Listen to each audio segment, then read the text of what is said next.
Smart Ahmednagar news. गेली 8 दिवसापासून गुहा येथील मुस्लिम बंधू भगिनी उपोषणाला बसले आहेत।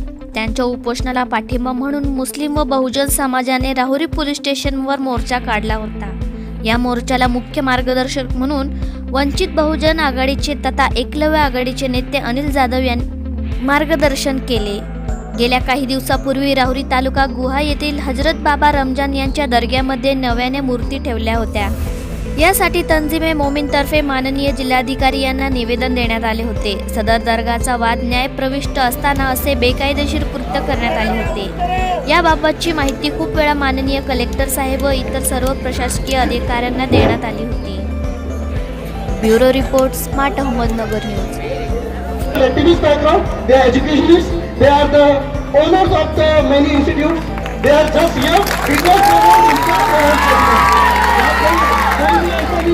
कोई भी ऐसा नहीं है कि जिसका क्रिमिनल बैकग्राउंड है सर। मैं खुद कई एजुकेशन इंस्टीट्यूट चलाता हूँ, ये मॉडर्न कई एजुकेशन इंस्टीट्यूट चलाते हैं। ये एक सिर्फ चाहते हैं कि जिले में माहौल ठंडा रहे, क्योंकि आपके तरफ से जो मैसेज जाएगा, आज हम ये नहीं कह रहे कि सामने वाले समाज में समाज करते हैं, हमारे समाज में भी कुछ है जो कर रहे हैं, ठीक है, हम उसको बढ़ावा नहीं देना चाहते।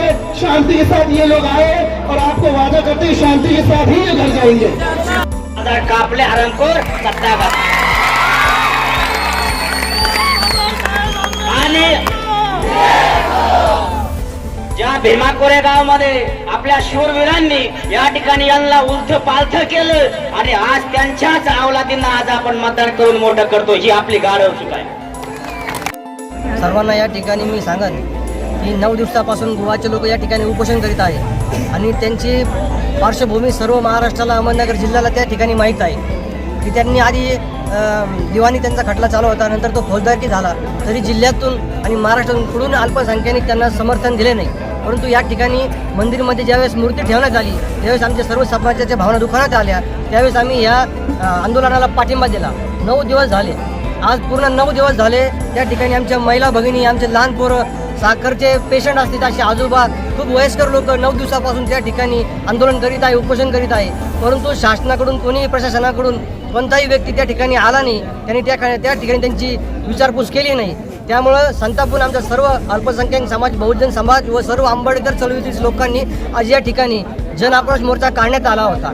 तुम्हाला सांगतो, तुम्हाला मी चॅनलच्या माध्यमातून शासनाला, प्रशासनाला, कलेक्टर साहेबांना आणि SP साहेबांना अल्टिमेटम देतो की जर आमच्या ह्या आंदोलनाची दखल घेतली नाही तर सोमवारपासून हे सर्व लोक सोमवारपासून आमरण उपोषण करणार आहे। जरा तमाम महाराष्ट्राच्या जनतेला मी जाहीर आवाहन करतो, मी हजरत रमजान शाह दर्गा गुहा चा ट्रस्टी आणि मानद सचिव युनुस शेख बोलत आहे।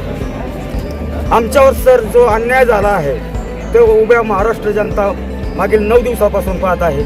आम्ही इथे धरणे आंदोलनाला बसलो आहोत। आम्हाला कोणत्याही अजून आश्वासनं मिळाली नाही, का कोणताही न्याय मिळाला नाही। हालाकी 750 वर्षाची आमची सुफी संतांची दर्गा आहे सर, आणि 750 वर्षाची सुफी संतांची दर्गा केवळ माझ्या मते केवळ एक मताच्या राजकारणासाठी त्याचा दुरुपयोग केला जात आहे। आणि माननीय जिल्हाधिकारी साहेब, माननीय जिल्हा पोलीस साहेब अक्षरशः मूग गिळून बसले आहेत। हालाकी प्रकाश आंबेडकर साहेबांनी इंटिमेशन दिली होती राज्य शासनाला की एक साधारण 7 ते 8 महिन्यापूर्वी एक इंटिमेशन दिली होती की जे संवेदनशील एरिया आहेत, धार्मिक स्थळं आहेत, ते प्रशासनाने त्वरित ताब्यात घ्यावी। असे असताना या प्रशासनाने ताब्यात न घ्या, प्रशासनाने मिलिटरीच्या ताब्यात द्यावी किंवा येणारी लोकसभा जी आहे, येणारी 2024ची लोकसभा, ही राजकारणी लोक याचा गैरउपयोग करतील। सेम असाच प्रकार आमच्या गुहा गावात धार्मिक दर्गेवर झाला, जी सुफी संतांची 750 वर्षाची दर्गा आहे। तिथे केवळ राजकीय दबावापोटी माननीय जिल्हाधिकारी साहेब असो या माननीय जिल्हा पोलीस प्रमुख असो, हे कोणतेही ॲक्शन घेत नाही। हालाकी पूर्णपणे न्यायालयाचा, ट्रिब्युनल कोर्टाचा सरळ आदेश होता की ट्रिब्युनल कोर्टाचा आदेश येईपर्यंत तेथे कोणताही धार्मिक विधी करू नये, पण प्रशासनाने त्याचा डबल मिनिंग करून की जे वादी आणि प्रतिवादी सोडून सगळ्यांना मुभा आहे असा त्याचा मिनिंग केला होता। आणि मी मागील 1 वर्षापासून